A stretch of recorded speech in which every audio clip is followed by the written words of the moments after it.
Daniel, Bon, on démarre, c'est bon, on peut démarrer, on peut démarrer.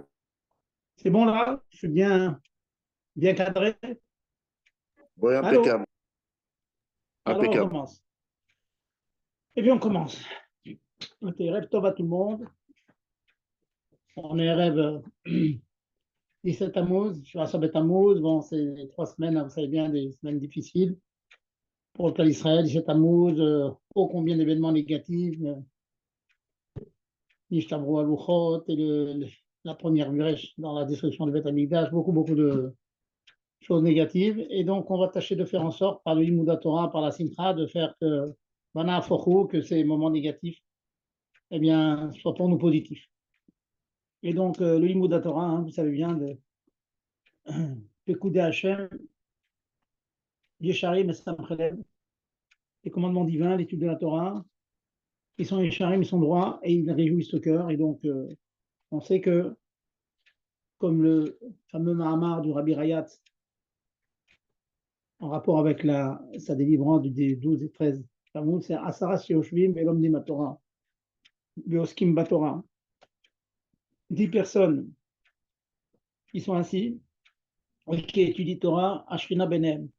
Donc avoir cette certitude, et au Hachem ce soir, hein, comme tous les lundis soirs, on est au moins 10 à étudier ensemble, donc on sait que la Shrina est parmi nous, la présence divine est parmi nous, l'essence, elle est toujours bien sûr ici, mais elle est plus Megilou, il est plus dévoilé. Et donc on se renforce et de faire en sorte que, Bezat Hashem, eh bien, tous ces moments de yagon, de tristesse, eh bien, se transforment en des moments de simcha pour tout le monde, chedva, tous les mots de joie, d'allégresse, etc.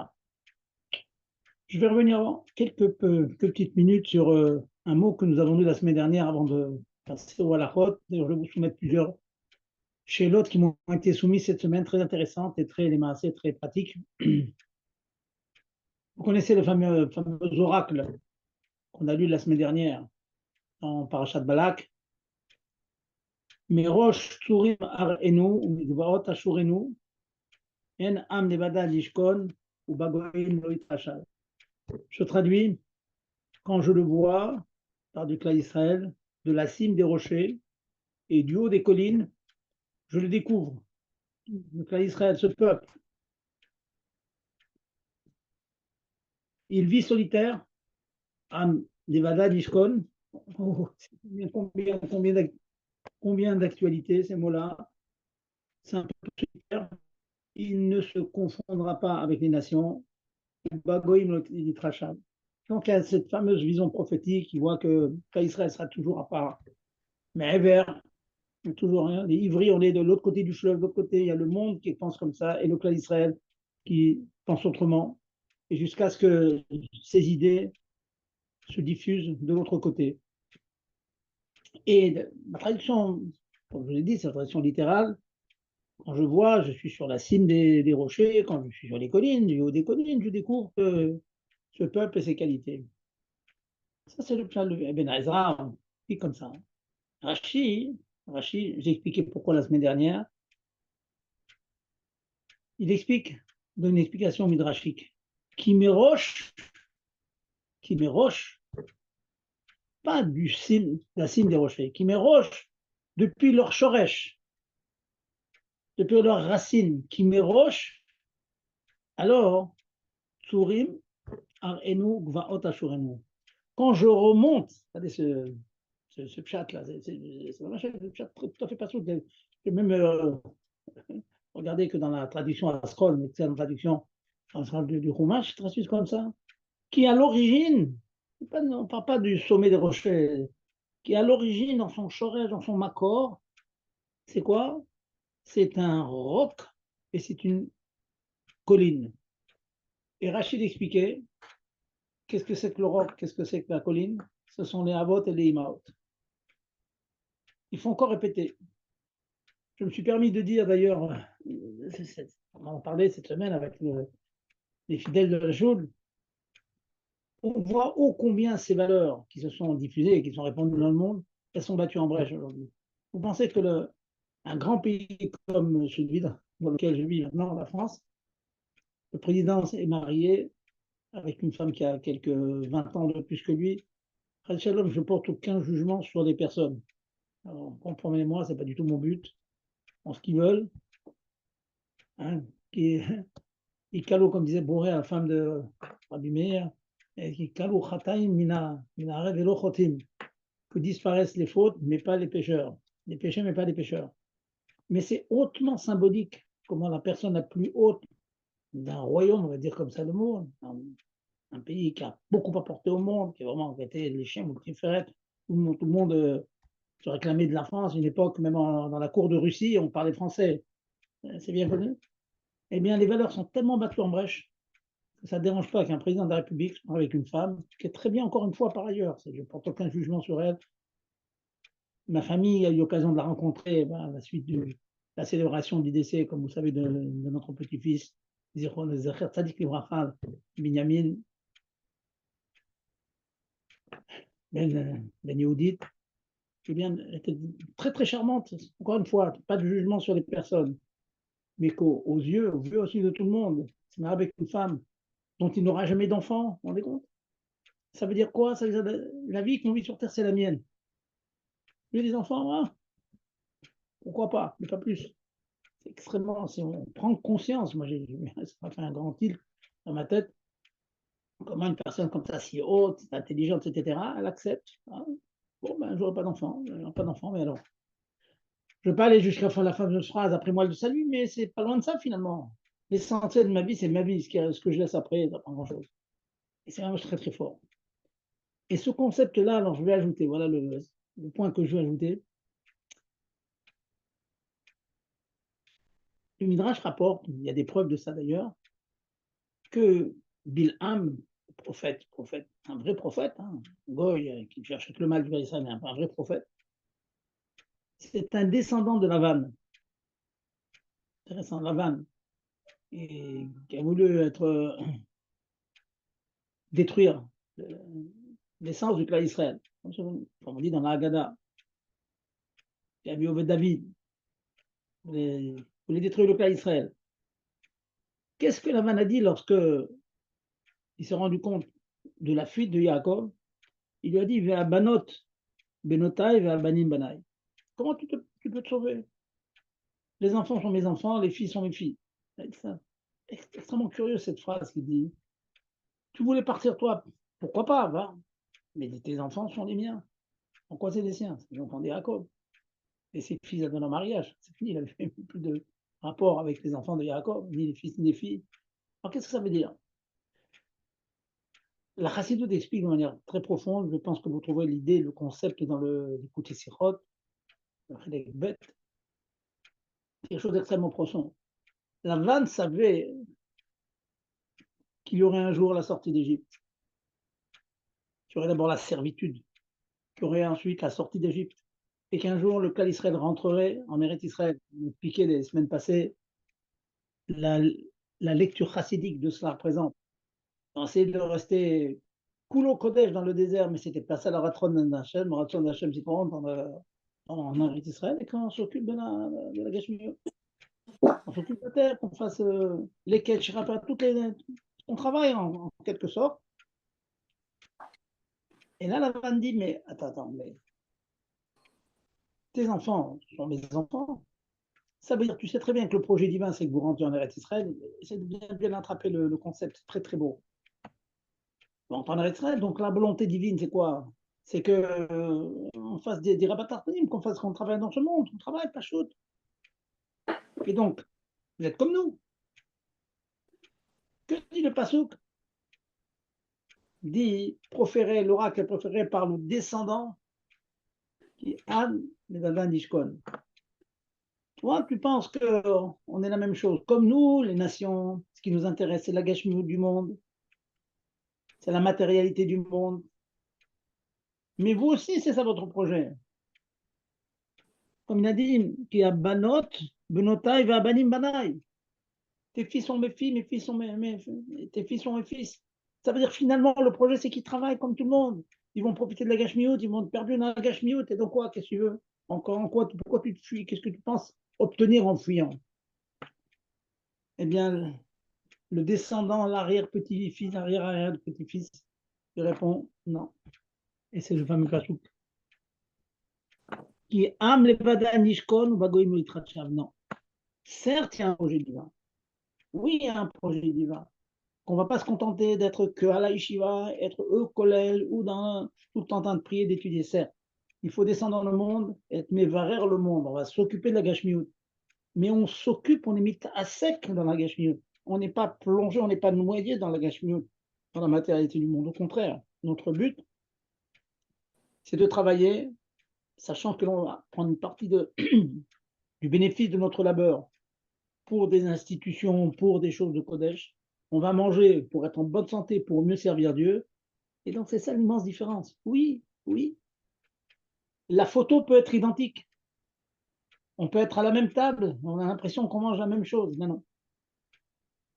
Le Kleistret sera toujours à part.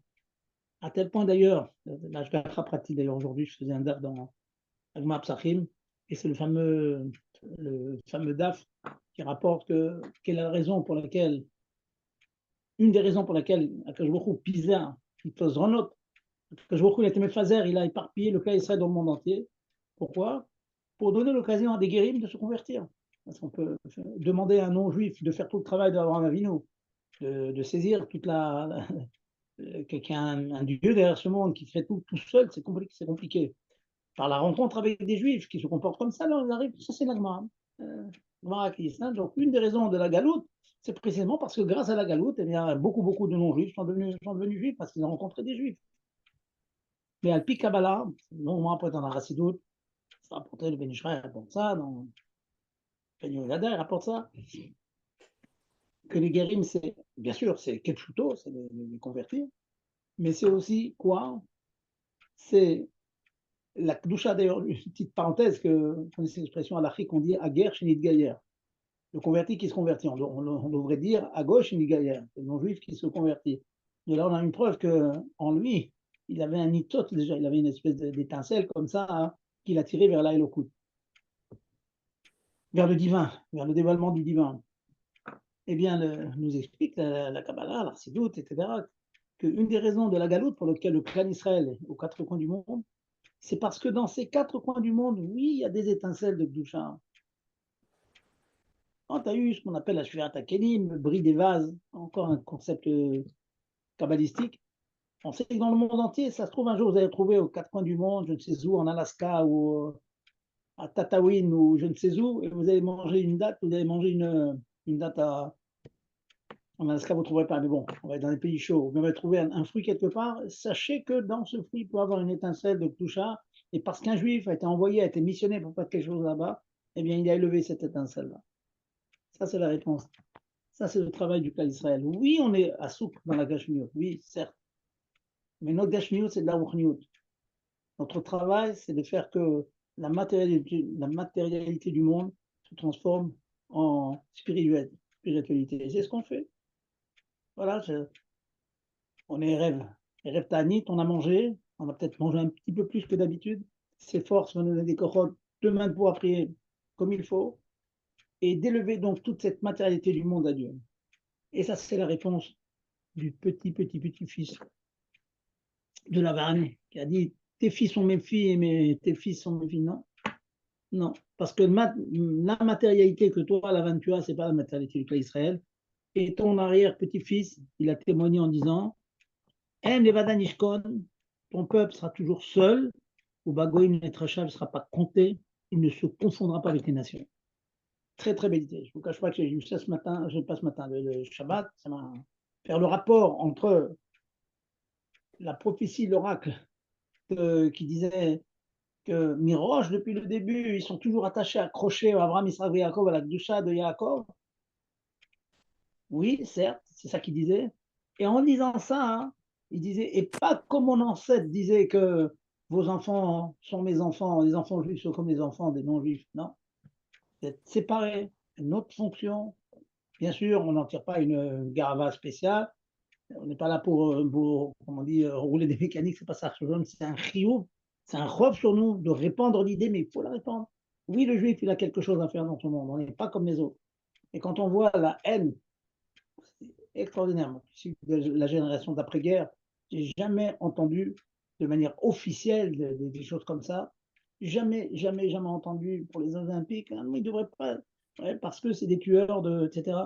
C'est inimaginable de voir que la vieille, vieille haine contre Israël, qu'on pensait s'être un peu émoussée quand même après la Shoah, niet, c'est la même, ça ne changera pas. Katouv, Halakha, Edom, Esav, Soné et Yaakov. Il ne faut pas généraliser, il y a des exceptions, certains mais bon, c'est inimaginable que l'on ressent cette chose-là. Les gens de ma génération, voir comment les goïms parlent de nos jours, les Hazad, génocide, des mots.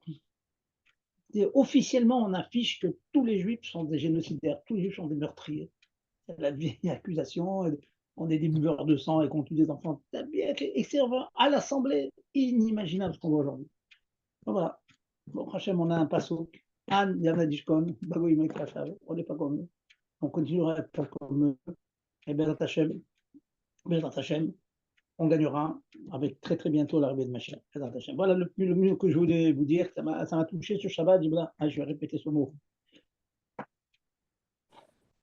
Un dernier mot là-dessus, à vérifier. Hein, quelqu'un m'a rapporté ce mot que Bibi Netanyahu aurait dit, après toutes les critiques sur Yehuda Shomrol, etc., la Cisjordanie. Hein, il a dit depuis quand on va dire aux Juifs que Yehuda Shomrol, c'est pas Israël, c'est pas nous. On est des colons. Moi, c'est la première fois que j'entends clairement, pas au nom de l'ONU, pas au nom. Depuis quand on va dire aux Juifs qu'Israël, c'est aux Juifs? C'est un mot pachout que le rabbi avait dans la bouche. Et c'est ça qu'il faut dire. C'est ça qu'il faut dire. Un mot, ça rentre dans leur tête. Alors ils pourront gémir, bouger sur leur chaise. Les Juifs sont en Israël parce que c'est leur terre, pas parce que l'ONU l'a donné, pas parce qu'on a gagné par la force, parce que Dieu nous l'a donné depuis des temps immémoriaux, comme vous savez tous. Ça y est, j'arrête et je reviens à mes halachot. Alors, je vais vous poser quelques questions. Bien sûr, hein, n'hésitez pas à poser des questions après. On va donc bâtir le cours sur des questions que j'ai eues. Donc, ça m'a donné l'idée de généraliser. Deux points. Deux points. C'est d'abord un issour. On est dans Shabbat. On revient donc dans Shabbat. On n'a pas le droit de cuire Shabbat. L'interdiction de cuisson Shabbat induit beaucoup, beaucoup de issourim. Lorsqu'on laisse la dafina sur le feu, il y a certaines conditions. Il faut que le feu soit couvert ou bien que le mets soit cuit au tiers ou à moitié, etc. Donc, vous connaissez tout cela. On va revenir sur un, qui est le suivant. Il y a un nouvel appareil qui s'appelle le Ukeo. Ukeo, c'est un super appareil qui fait toutes sortes de choses. Et une personne, donc vous accueillez son repas dans le Ukeo. Et puis, comme il est très chaud, il voulait le débrancher. Et il était sûr que le repas serait chaud, le repas du vendredi soir. Et donc, il a dit, bon, je le garde chaud, je débranche, et débranché. Et puis, il a rajouté une couverture dessus. Il a complètement couvert. Puis, il a eu l'idée, ça lui est venu à la tête, il dit, voilà, c'est peut-être pas sûr, c'est permis. Dès que j'arrive à la choule, il me demande, moi, j'avais le droit, voilà, j'ai mis la couverture, est-ce que je dois l'enlever, est-ce que j'ai le droit de faire atmana, c'est enfouir. Alors, je lui ai répondu d'abord, tu as eu l'idée de me demander, est-ce que c'était permis de mettre une couverture? Il fallait me demander déjà, Bichlal, est-ce que tu avais le droit de laisser cette espèce de casserole dans l'ustensile électrique? Parce que, étant donné que ta casserole est complètement entourée hein, elle adhère aux parois, donc elle rentre, les parois sont moins d'un millimètre de la casserole. Donc déjà, ta casserole, elle est entourée par l'appareil électrique. Donc il y a un problème d'atmana ici. Kalvachomer a plus forte raison que tu as recouvert donc ton cocrio avec la couverture. Mais alors, c'est interdit. Alors je lui dis, bon, écoute, ni bab la manila, tu as eu le réflexe, le bon réflexe. C'est permis. Et je vais expliquer. Encore une fois, très rapidement, hein, je ne vais pas revenir sur le shoresh, sur la source de l'interdit, mais nos sages ont interdit donc d'enfouir, dans certaines conditions bien sûr, de peur qu'on soit amené à attiser des braises, qu'on soit amené à mechaté begechalim, à bouger les braises, ou pour nous, dans le monde moderne, c'est monter le feu, etc. Bon, mais, en l'occurrence, le cas que je viens de vous décrire, il porte en lui deux conditions qui, en fait, donnent le éther, la permission de faire Atmana, d'enfouir. Quelles sont les deux conditions? Première condition, c'est que l'enfouissement, le fait d'avoir mis l'ustensile dans l'appareil électrique, et en plus d'avoir mis une couverture, ça s'appelle Atmana Be'erev Shabbat. C'est Erev Shabbat. Pas Shabbat même. Deuxième condition, et donc il a eu de la chance, c'était permis, c'était Bedavar chez Eno Motzif Ebel. Il a enfoui dans quelque chose qui ne provoque pas une augmentation de chaleur. Quand l'ustensile était dans l'appareil électrique débranché, et même avec une couverture par-dessus, la couverture conserve la chaleur, mais elle n'ajoute pas de chaleur. Donc, lorsqu'on obéit, on répond à deux conditions, à savoir, c'est Erev Shabbat, pas Shabbat. Deuxièmement, qu'il n'y a pas augmentation de chaleur, c'est permis de faire Atmana. Ça veut dire, dans le quotidien, si un jour vous n'avez pas de place sur votre plata, et vous avez 4, 5, 6 casseroles chaudes, vous les conservez chaudes, vous avez le droit, s'il n'y a plus de place sur la plata, de prendre une ou deux marmites, c'est de poisson par exemple, ou autre. Vous avez le droit de prendre la marmite et l'enfouir dans des couvertures, dans un duvet, dans ce que vous voulez, pas sur la plata. Parce que premièrement, il n'y a pas d'augmentation de chaleur. Deuxièmement, vous faites Erev Shabbat pour avoir quelque chose de chaud pour le repas de vendredi soir. S'il manque une des deux conditions, je vais tout de suite vous donner les cas, pas concrets. Il manque une seule condition, c'est assaut. Par exemple, on va dire qu'il va faire Atmana dans quelque chose qui n'augmente pas la chaleur, mais il l'a fait pendant Shabbat, ça c'est interdit. Exemple, il y a la plata qui saute, le feu qui s'est éteint. Alors, on peut avoir le réflexe de prendre, pendant Shabbat, je parle. Shabbat après la sortie des étoiles, ou Shabbat matin.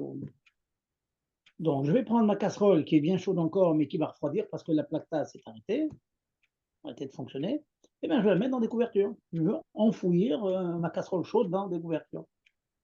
Si je le fais pendant Shabbat, les Chachamim ont craint qu'on soit amené à le mettre dans une source de chaleur et qu'on monte le feu, etc., etc. Je vais parvenir à chaque fois sur la raison initiale. Mais dans les faits, mettre dans des couvertures un plat chaud pendant Shabbat, c'est interdit. Ah, vous allez me dire, mais la couverture, elle n'augmente rien du tout. Oui, mais quand vous le faites pendant Shabbat, c'est plus grave, c'est interdit. Deuxième cas, où il n'y a qu'une seule condition qui est respectée, si je le fais Erev Shabbat, c'est bon, Erev Shabbat, on a dit, c'est bon. Mais je l'enfouis dans une condition qui a augmentation de chaleur. Par exemple, classique, vous avez une casserole sur la plata et vous mettez une couverture par-dessus, bien recouvert avec couverture.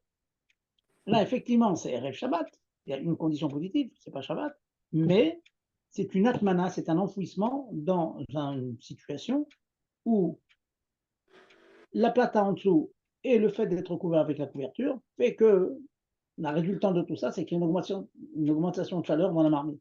Interdit. Ah, vous allez me dire, vous connaissez beaucoup de gens qui recouvrent la DAF. Bon, je sais, ça existe, c'est des chitotes dans les Rishonim, mais d'après le Shulchan Aruch, d'après le Mechaber, d'après le Rama, d'après le Mourazaken, il ne faut pas mettre de couverture sur la Dafina qui est sur la plata. Je dis bien sur la plata. Et ceux qui le font, ils ont sur qui s'appuyer, peut-être, mais en tout cas, la Hora'a, je dis à chaque fois, il faut trouver une autre solution. Bon, il y a des solutions, hein, je ne vous cache pas qu'il y a des solutions. Par exemple, les solutions qu'on peut avoir, c'est que la couverture soit utilisée plus à titre de couvercle, mais elle ne recouvre pas les parois. Hein, vous la pliez, vous la mettez sur le couvercle. Ça peut marcher parce que c'est pas enfouir, vous avez un couvercle plus épais. Mais si vraiment, comme ça se fait, et comme j'ai vu, il y a des commerçants qui vendent ça d'ailleurs, une espèce de couverture qui est parfaitement adaptée à l'ustensile, et donc c'est vraiment la vraie atmana, ça c'est interdit. Même que c'est Rev Shabbat, parce qu'il y a augmentation de chaleur. Donc je répète, avant d'entendre vos questions, donc je vous répète cette halakha.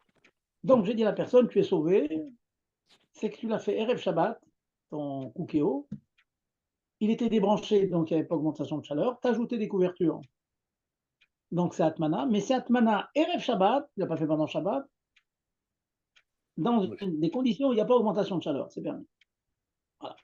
Je dis par contre, si tu avais jeté une couverture pendant Shabbat, ça aurait été interdit. Ou si l'appareil était branché, donc l'augmentation de chaleur, Mosif Evel, ça aurait été assez.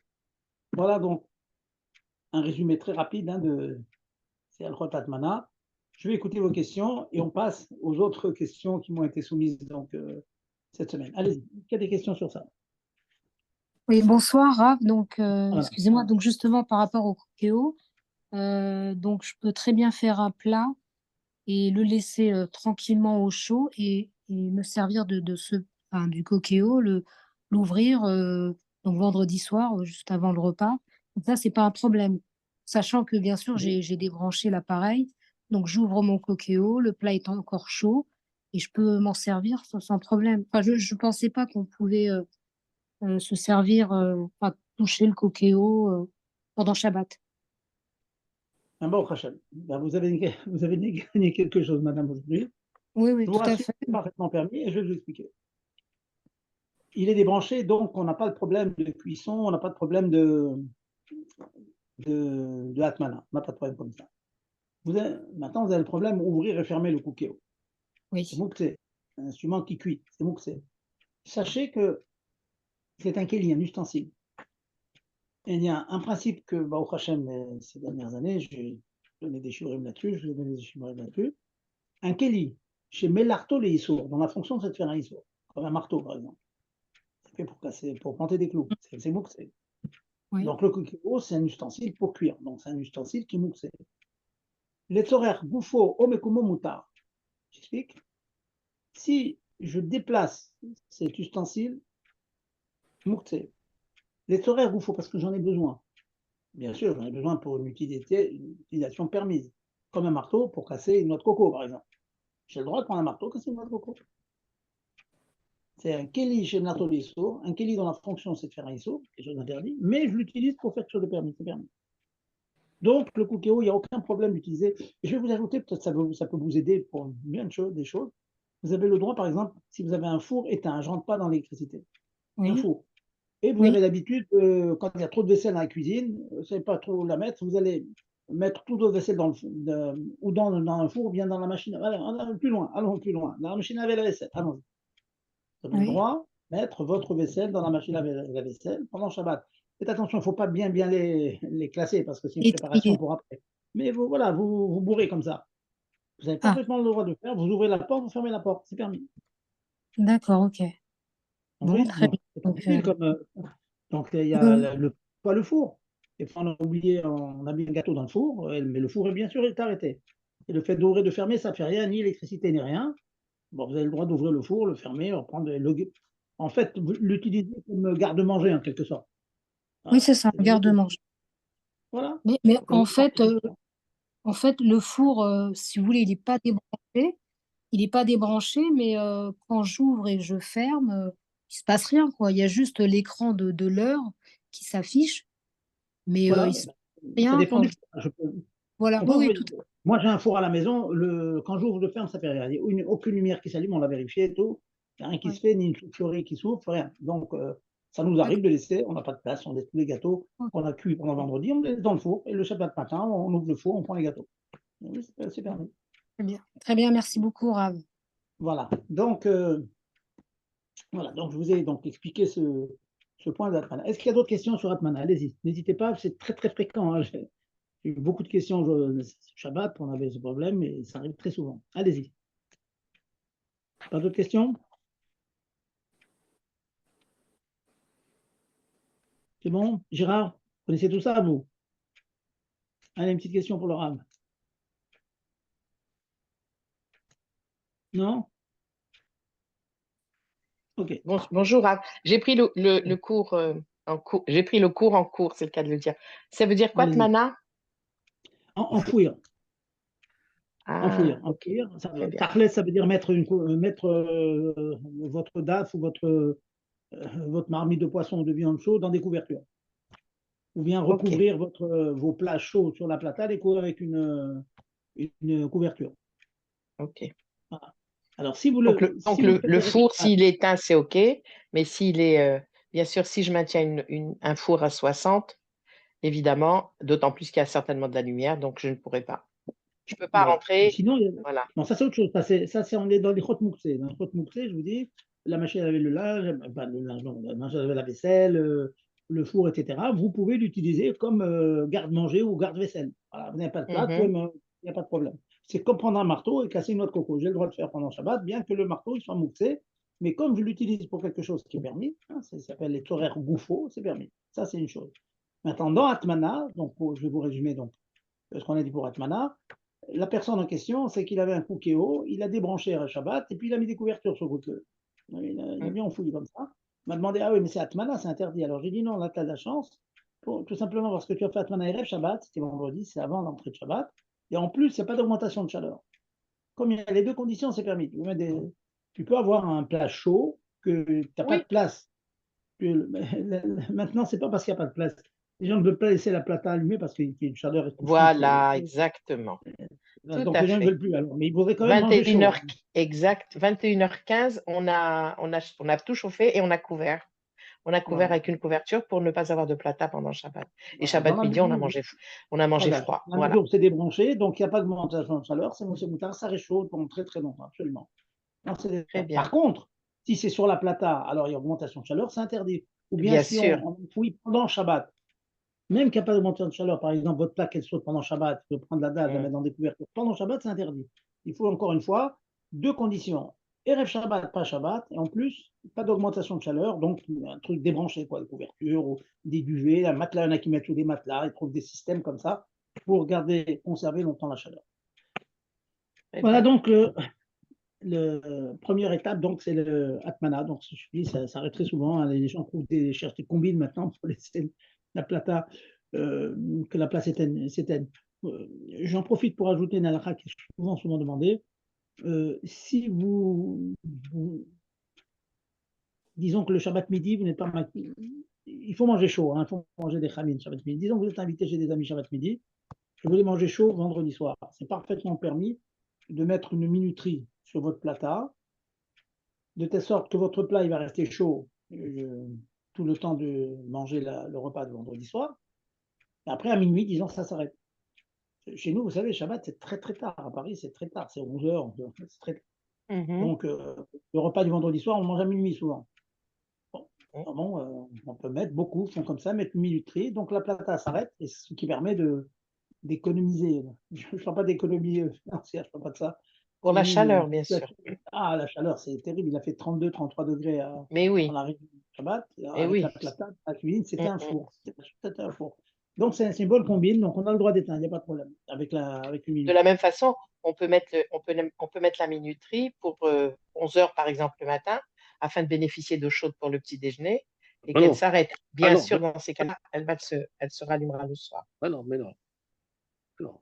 Ça, madame, vous avez franchi La limite. une étape. Hein, ouais, j'ai été très prudent. J'ai parlé d'éteindre, c'est tout. Vous parlez maintenant de la faire allumer à 11 heures. Non, pas Ça, du c'est. tout, pas du tout. Non, Ah, j'ai pas non, compris. non. La minuterie, on la programme pour qu'elle s'arrête le lendemain à 11 heures du matin. Ah L'eau oui, chaude, oui, bien d'accord. sûr, elle reste Oui, toute oui. la nuit et on peut profiter du café le Voilà, matin. voilà. Donc, le Après, elle repas du s'éteint oui, pour ne pas l'avoir toute la journée. Évidemment, exact. quand elle va se rallumer à 21 heures le lendemain, on ne bénéficie, on profite pas d'eau du tout. Bien sûr, bien sûr. Alors que beaucoup le font maintenant. Bon, c'est la, c'est la question de la nouvelle génération, mais Oui, c'est c'est un il faut quand même. problème de mettre une minuterie comme ça, de rallumer. Beaucoup de Alors, jeunes le font et ils disent que c'est permis et ils mettent des ouais, schnitzels à 10 heures du matin et la plaque se rallume à 11 heures et il paraît que c'est permis. Enfin, bon, moi, j'ai jamais fait ça. bon, c'est très compliqué. Ça. Bon, on ne va pas revenir sur ça. Il faudrait rentrer dans les Mhm. détails. Quand c'est permis, Bédia va dire on va prendre. Je vais rester donc aux questions qui m'ont été soumises. Alors, regardez, j'ai une deuxième question extrêmement intéressante que j'ai eue donc ce Shabbat. Et donc, il faut expliquer, il faut rentrer vraiment dans la souga, dans le sujet. Alors, c'est une personne qui a l'habitude, il a pris l'habitude, il a ce qu'on appelle un croque-pot. Bon, je pense que vous savez ce que c'est un croque-pot. C'est une espèce de rond de minutes comme ça. Tout, en fait, c'est une mijoute. Ça veut dire qu'on met tout cru avant Shabbat, tout cru. Et on laisse cuire pendant Shabbat. Pendant Shabbat, ça cuit. Et ça m'est arrivé une de mes filles qui faisait ça. Effectivement, la daf, elle est super, elle est cuite, elle est mijotée, tout ce que vous voulez. D'abord, il faut savoir la chose suivante, c'est que normalement, pour laisser un repas sur le feu non couvert, sans l'avoir couvert avec du papier aluminium ou avec une plaque de tôle, il faut que le mets soit, la daf, ce que vous avez mangé, soit cuit la moitié, et on peut être méquille même jusqu'au tiers. Mais mettre cru, c'est interdit de mettre quelque chose de cru sur un feu non couvert, ce qu'on appelle dans la garou vekatoum, interdit.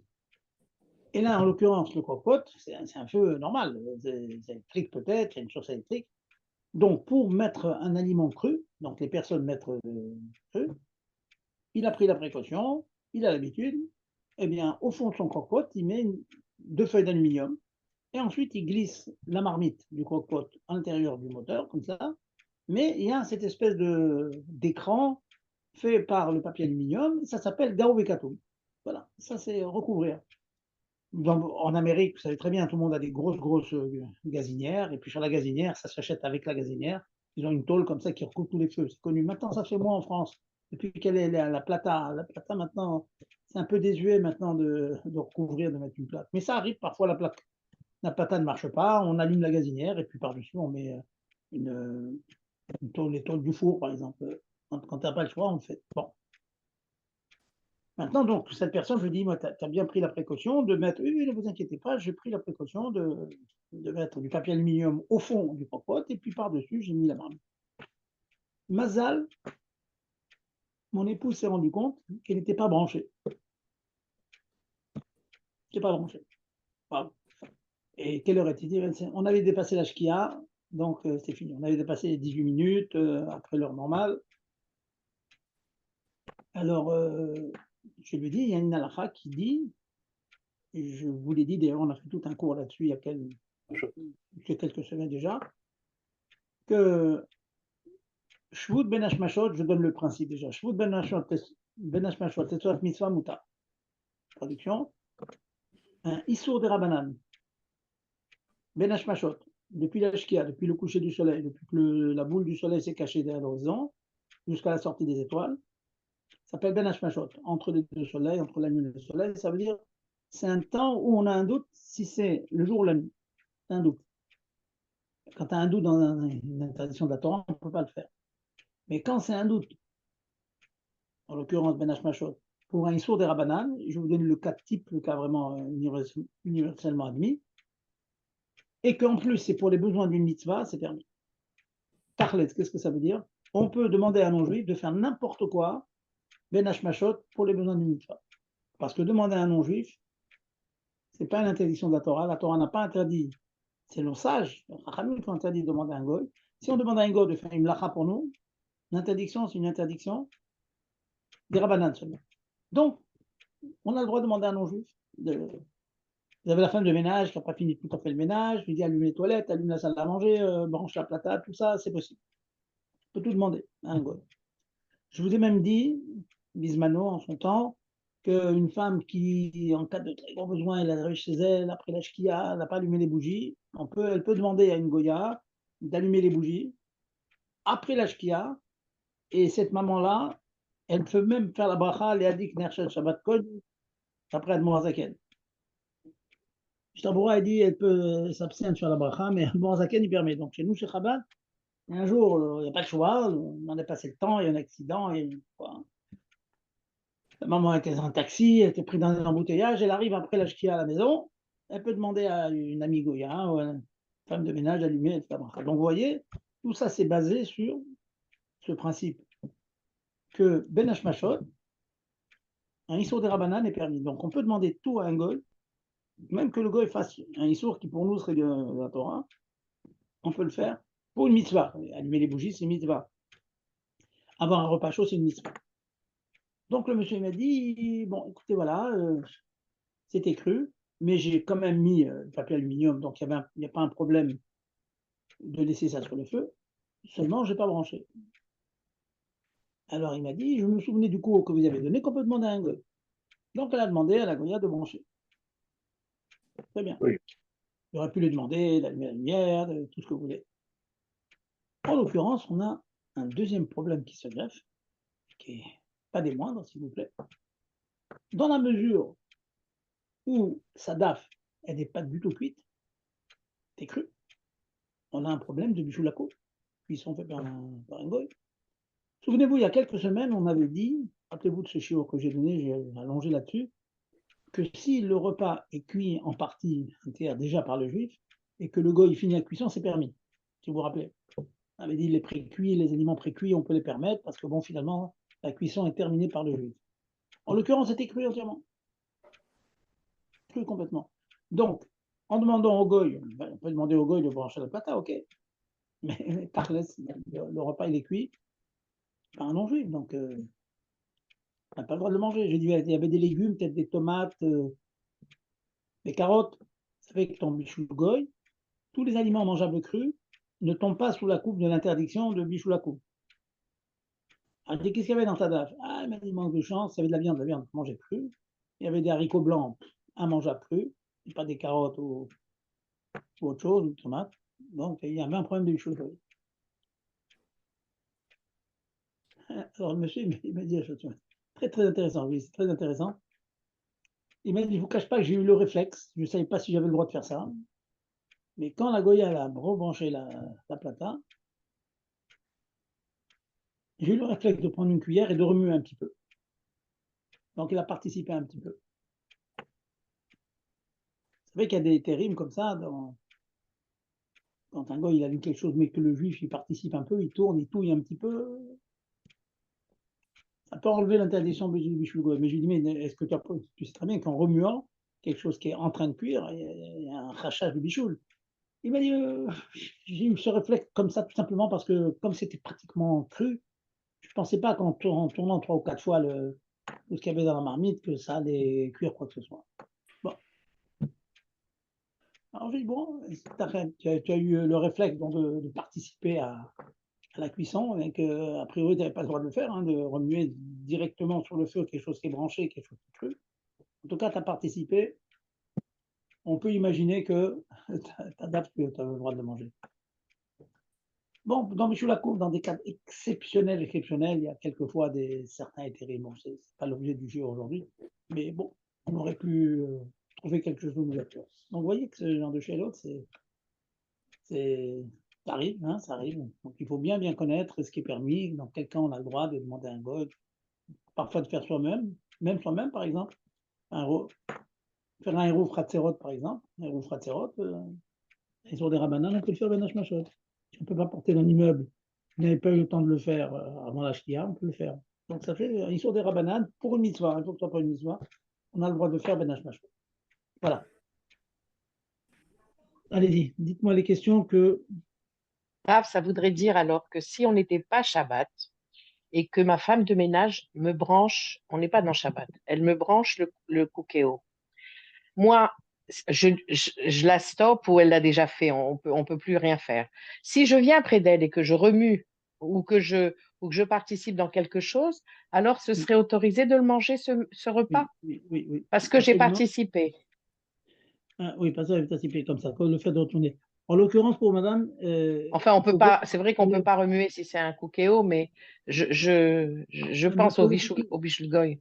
Je pense que le plus simple, il me semble, hein, vous regardez, elle est combien cuite, votre marmite? Si Oui, quand quelque chose de cru, quelque chose de cru. voilà, Dans la mesure où elle va enfourner, enfin, elle va allumer le feu, évidemment, même j'ai si, pas le droit. par exemple, même si elle tape, non, a priori, non, mais disons qu'elle a fait, voilà. Vous arrivez, ça fait Voilà. 20 minutes que ça cuit. Alors là, vous dites, bon, 20 minutes ça cuit, même qu'elle a cuit le tiers, alors vous allez évaluer, vous dites, disons que cette viande, il faut 1 heure. Donc elle a cuit pendant 20 minutes, donc elle a amené à Mahad Ben Rosai, rappelez-vous ce mot-là, Mahad Ben Rosai, ça veut dire c'est une cuisson de tiers. Vous débranchez, vous la rebranchez, ce qui fait que les 2 autres tiers seront finis par vous, c'est permis. Ah, Retenez ça sert énormément cette là. très bien. Et Si je elle me permets, prépare une soupe pour un bébé, par exemple, et parce que voilà, je suis arrivée en retard et que le bébé pleure, voilà. alors Alors, j'arrive, j'éteins le feu Je Et le le rallumer. rallume, je vois que les carottes sont encore crues, je le rallume et là, c'est bon. Le bébé Ou peut même un peu manger. cuite. Je dis même plus, même un peu cuite, pas complètement crue, même un peu cuite, mais Non, que non, mais vous un peu ajoutez cuite, quelque chose. évidemment. Voilà, Ah, donc le absolument. fait de participer, ça permet Impeccable. de manger. D'accord. Et je vais Très ajouter bonne quelque question. chose. Je vais ajouter quelque Mhm. chose. C'est vraiment, c'est des choses concrètes, hein, c'est vraiment la vie. Mais oui, mais oui. J'étais récemment dans un mariage. Bon, j'étais Messader Kiddushin. Et bon, très souvent, je reste un petit peu, je fais une petite bracha, le Shem Mitzvah et tout. Et j'ai remarqué que ça se fait de plus en plus maintenant, c'est que les serveurs sont là, il y a un petit feu au-dessous, il y a des marmites, et puis il y a du poisson qui est cuit sur place. Des fois, c'est des morceaux de viande qui sont cuits sur place. Mhm. Et j'ai eu le réflexe comme ça, comme on dit, les fitumo, vous savez, c'est des formations professionnelles durables. Et je lui dis, voilà, c'est compliqué de brancher ça, hein, de brancher l'appareil. Alors il me dit, ah oui, c'est compliqué, j'ai eu du mal à trouver la prise. Vous savez ce que ça veut dire? Ça veut dire que c'est le goy qui a branché. S'il n'y a pas un chômeur qui surveille, c'est le goy qui branche. Donc il branche la machine. Mais jamais, c'est lui qui cuit le poisson. Le poisson, il n'est pas cachère. La viande n'est pas cachère. Je ne sais pas si vous vous rendez compte. Il faut Ah là vraiment, là. vraiment faire attention. Et puis je demande toujours, je demande d'abord qui c'est le traiteur, hein, c'est un traiteur sérieux. On a bien fait attention que le chômeur était là lorsque tous les appareils ont été branchés.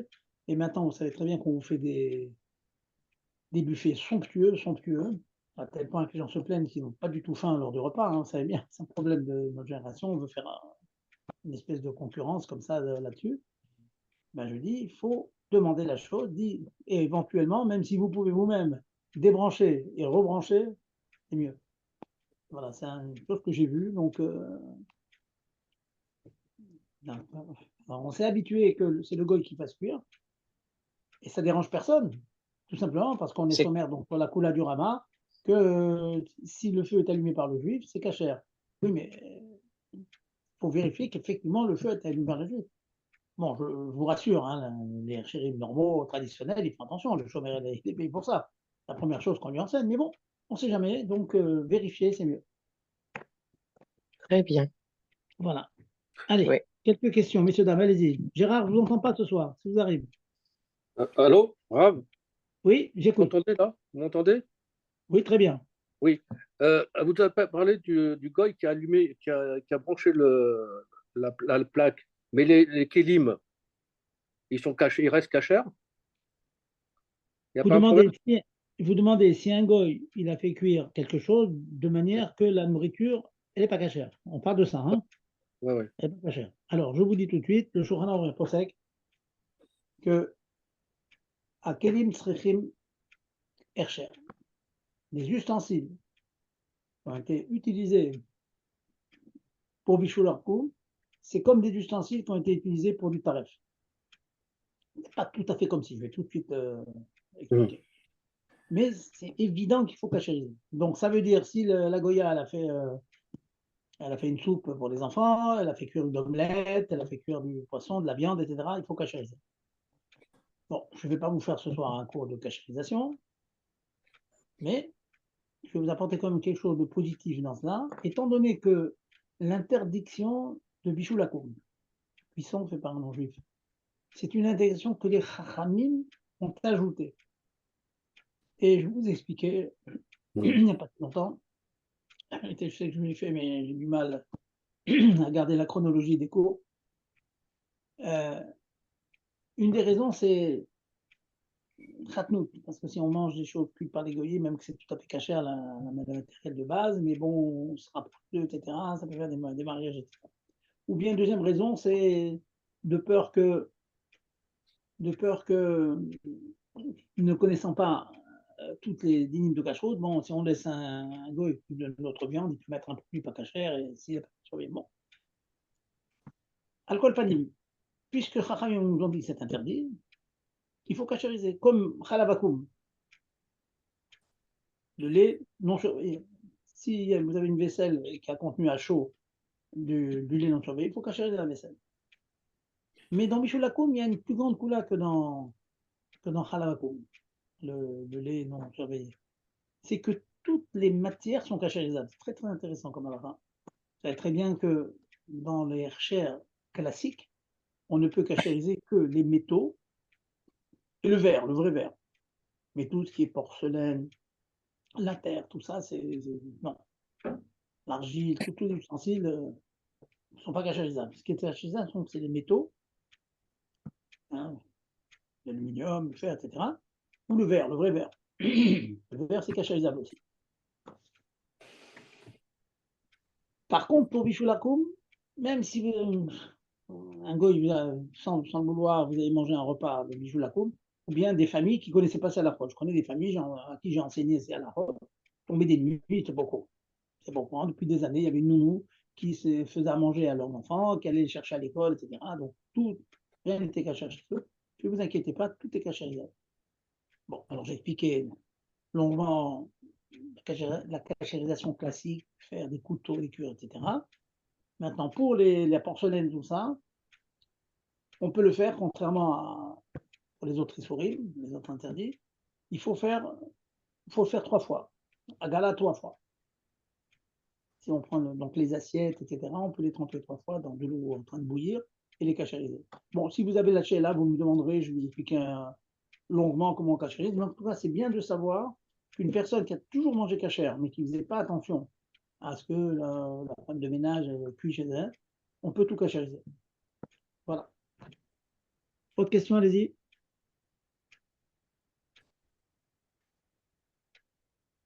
Pas de questions?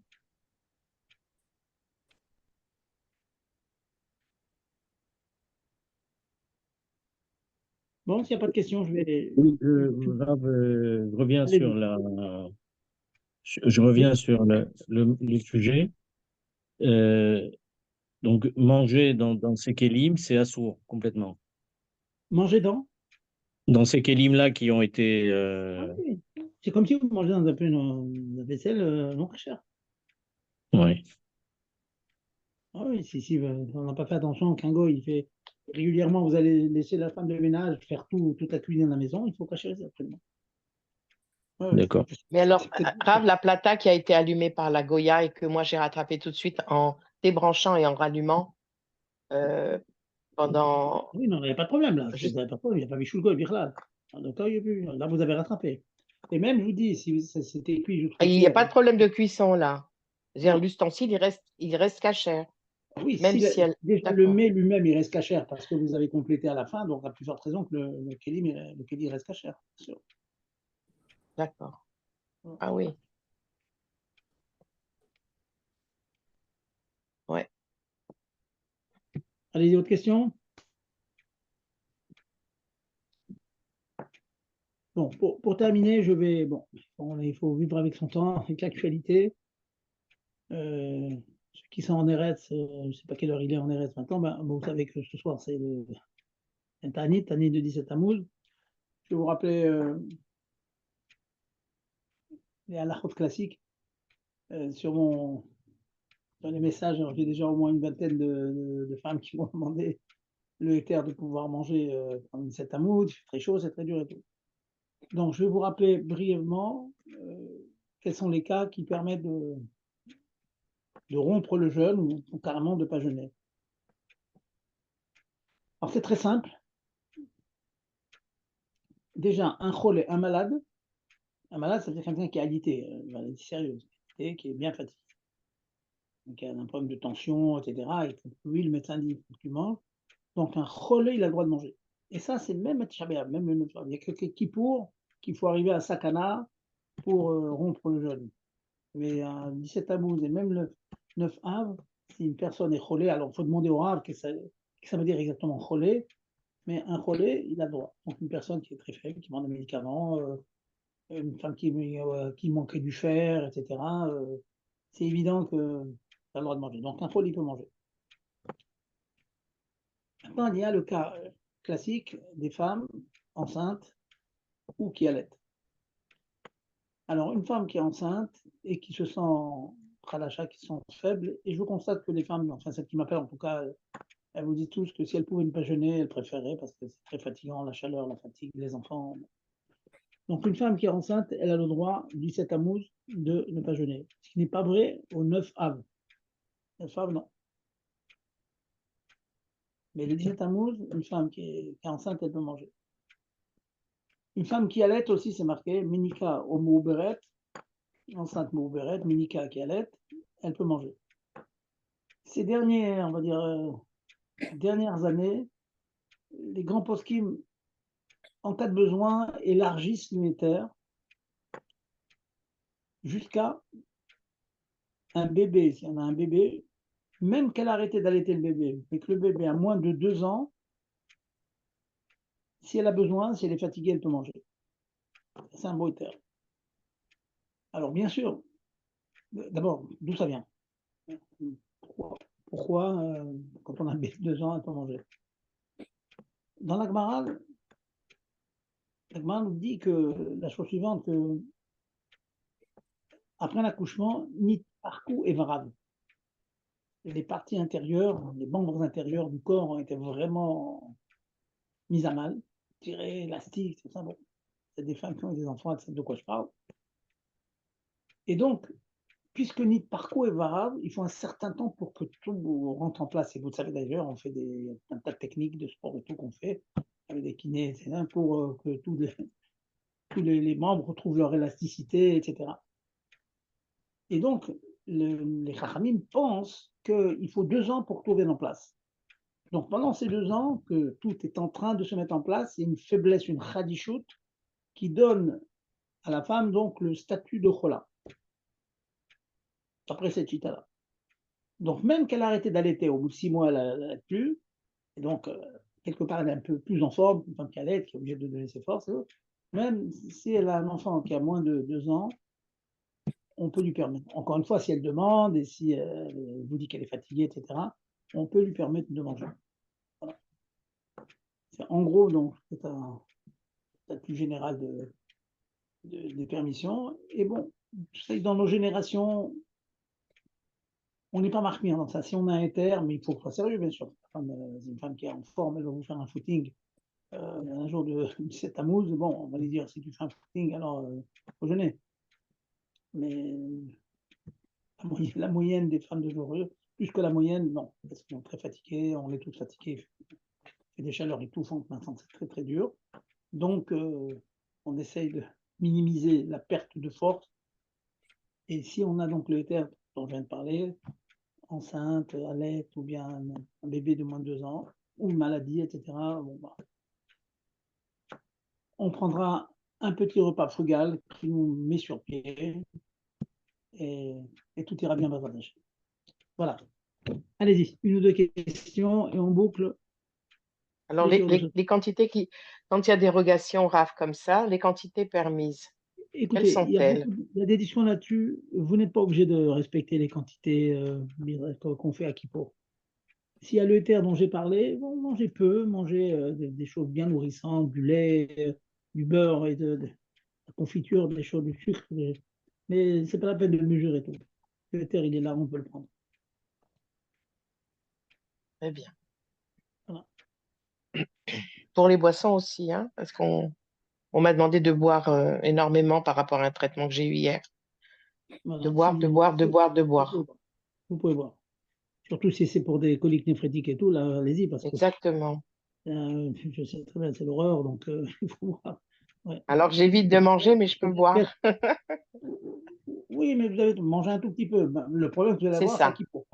C'est à Kippour. Alors là, quelqu'un qui a des coliques néphrétiques à Kippour, On n'y est pas encore. D'ici là, ma chère on n'est sera pas là. on n'en aura plus, les cailloux vont passer. Bezrat Hashem.